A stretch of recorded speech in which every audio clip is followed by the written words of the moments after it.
Kembali di Kompas Petang bersama saya Friska Clarissa. Saudara, pernyataan Koordinator PPKM Darurat Luhut Panjaitan yang menyebut penanganan COVID-19 di Indonesia terkendali mendapat kritikan dari politisi Partai Keadilan Sejahtera. PKS menyebut kondisi saat ini sedang tidak baik. Salah satu yang disoroti adalah sulitnya penderita COVID mendapat layanan kesehatan gawat darurat. Salah satu politisi PKS yang juga anggota DPR Komisi 1 Sukamta mengatakan, Koordinator PPKM Darurat Jawa Bali harus jujur menyampaikan kepada Presiden Joko Widodo mengenai kondisi sesungguhnya di lapangan terkait penanganan COVID.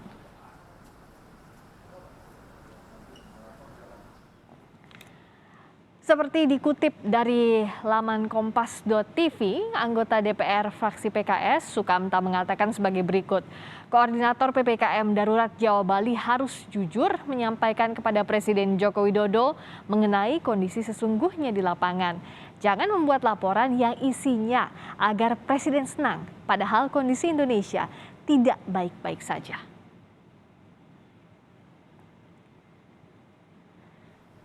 Sebelumnya, Koordinator PPKM Darurat Luhut Binsar Panjaitan memastikan bahwa penanganan kasus COVID di Indonesia terkendali. Dalam penjelasannya, Luhut juga mengatakan bahwa Luhut menegaskan Presiden Joko Widodo sudah memberikan arahan jelas terkait penanganan COVID-19 dan semua kebijakan diputuskan secara terintegrasi.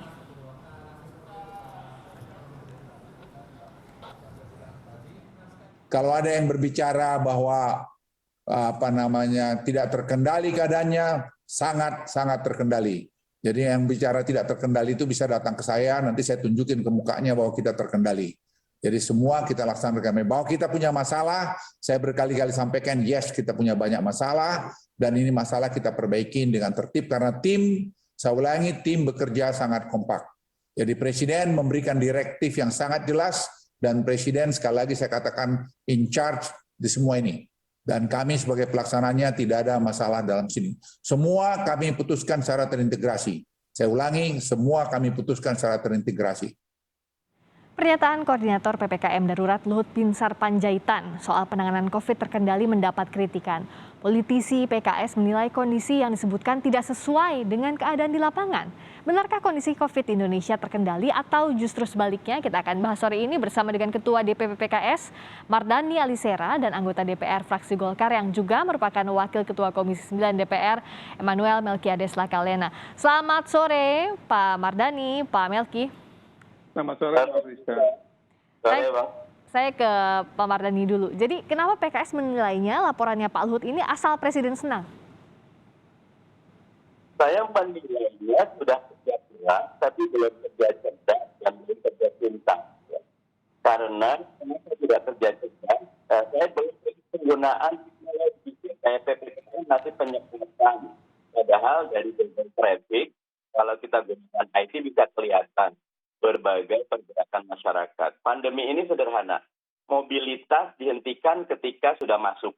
Dan saya melihat penghentian mobilitasnya, baik PSBB yang lain-lain sampai PPKM darurat, belum banyak menggunakan teknologi IT ya. Kemarin sudah lama sekali saya lihat ketika tracingnya masih pakai tracing manual. Padahal sebenarnya kita sudah era teknologi. Yang belum kerja tuntas, ya saya melihat tidak ada prediksi dan proyeksi ya. Padahal varian Delta sudah diketahui lebih menular. Akhirnya terbukti yang sekarang dari banyak epidemiolog mengatakan itu bukan karena efek mudik ya.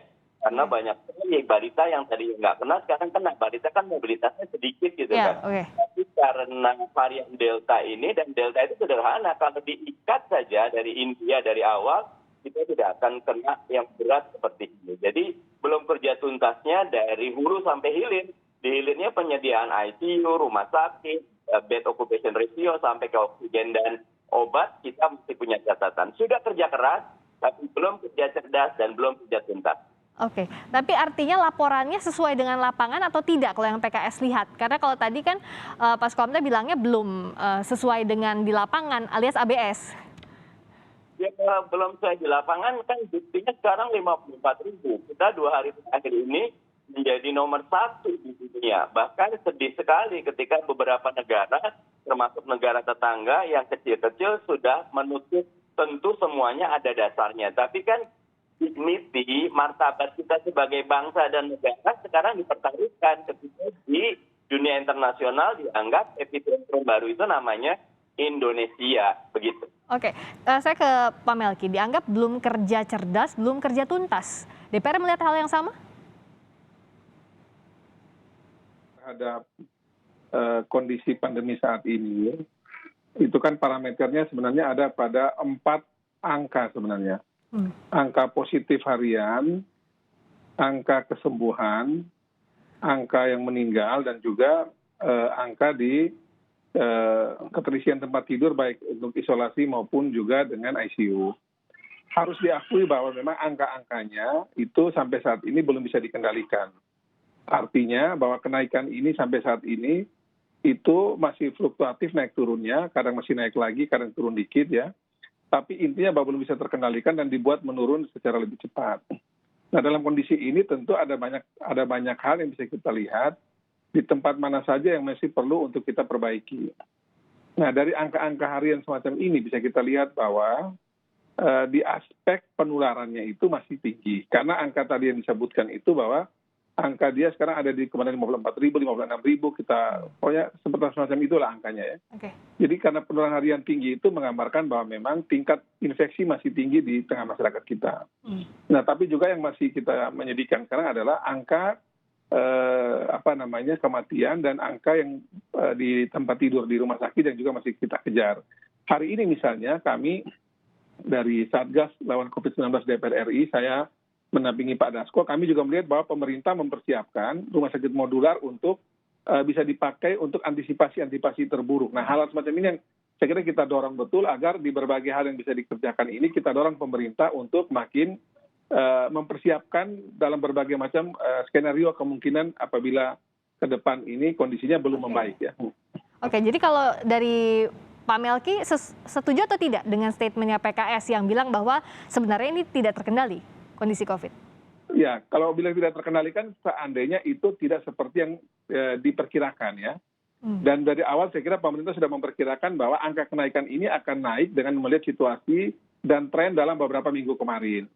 Dan ini belum puncak ya, kalau saya lihat juga, dan juga digambarkan dalam berbagai, ini masih belum puncak. Kalau kita lihat India itu, dia kurang lebih butuh waktu 53 hari. 1 bulan lebih, bahkan mendekati 2 bulan, sampai kemudian dia turun gitu, atau bisa dikendalikan. Nah, kita berpacu dengan waktu untuk segera mengendalikan dia di titik puncaknya ini, mudah-mudahan bisa segera kita capai. Jangan sampai lebih lagi dari itu, kemudian kita segera turunkan lagi. Dan itu sekali lagi, itu butuh kerja keras, kerjasama dari kita semua. Okay. Bahwa ada kurang sana sini tidak bisa dihindari. Namanya juga kondisi seperti ini kita lihat memang pemerintah tidak dalam posisi yang perform ya, karena mereka juga banyak yang kena COVID, banyak yang meninggal. Jadi kita sama-sama lah bersama teman-teman PKS kita semua kita dorong pemerintah lebih optimal lagi. Oke. Jadi kalau PKS siap untuk bersama pemerintah kalau kita katakan ikut dalam penanganan kondisi ini atau seperti apa? Tadi dikatakan Bung Melki memang ini tidak sesuai dengan prediksi tapi sudah bisa diantisipasi. Jadi dari awal PKS menyatakan bahwa COVID-19 ini bukan masalah politis, dia masalah negara gitu. Jadi nggak ada oposisi, nggak ada koalisi. Dari awal posisi PKS selalu mendukung yang benar dari pemerintah. Contohnya vaksinasi, saya angkat jempol. Ini mulai efektif, angka 1 juta dinaikin ke 2 juta. Barusan tadi pagi saya ngantar anak saya vaksin yang umur 12 sampai 17. Saya daftar online, nggak sampai 20 menit, selesai, jaga jarak, bagus. Untuk kerja keras di vaksinasi bagus. Tetapi proyeksi dan keberanian untuk mengambil tindakan yang tegas dan asertif, khususnya untuk menekan mobilitas. Dari awal kami sudah mengusulkan lockdown parsial. DKI saja atau tempat-tempat masuk DKI, ya, Surabaya, Medan sama Bali di awal itu sebelum pandemi itu, Priska, itu dari luar. Kalau endemik dari dalam. Dan pandemi itu, virus ini cuma akan hidup ketika ketemu inang yang baru. 14 hari sudah diam semua. Oh, sekarang angka anggaran kita 2020 hampir 600, sekarang mendekati 600, 1.200 triliun kos yang dan berdarah-darah karena kita ingin pemerintah segera. Contohnya banyak. Cina nggak sampai 3 bulan. Bahkan sekarang sudah pusat, udah naik ke atas. Selandia Baru. Jadi berani mengambil tindakan tegas agar masyarakat diedukasi dengan baik. Oke, begitu. tindakan tegas untuk membatasi mobilitas. Kalau dari Golkar melihatnya sejauh ini, apakah laporan yang diberikan kepada Presiden ini penuh dengan sugar coating atau manis-manisnya saja asal Bapak senang atau gimana? Karena kawannya Pak Mardhani kan mengatakan demikian, Pak Melki.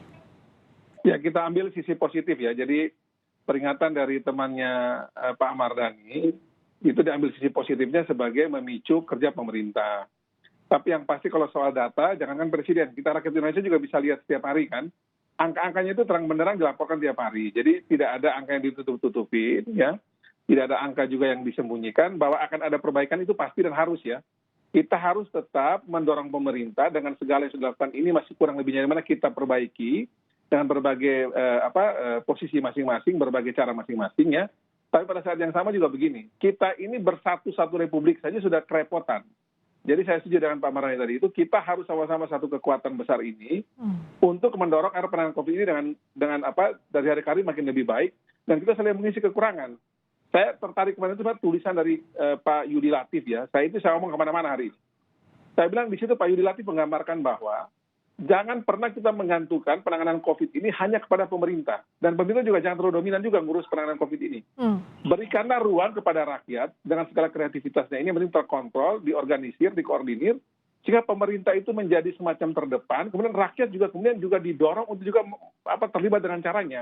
Okay. Jadi tulisan Pak Yudi Latif itu saya kira menggambarkan bahwa kita ini harusnya pemerintah dan seluruh masyarakat ini kita betul secara bersama-sama, jangan lagi ada situasi yang kita berdebat politik lagi, ini sudah situasi darurat ini. Okay. Harus kita kerja bersama-sama. Kerjanya harus bersama-sama. Tadi Pak Melki bilang kalau datanya sudah dibuka kok terang benderang, angka-angkanya bahkan setiap hari. Saya tanya ke Pak Mardhani, kalau menurut PKS ini angkanya betul-betul 100% transparan atau tidak dibuka ke publik? Tapi jawabnya nanti usai jeda di Kompas Petang.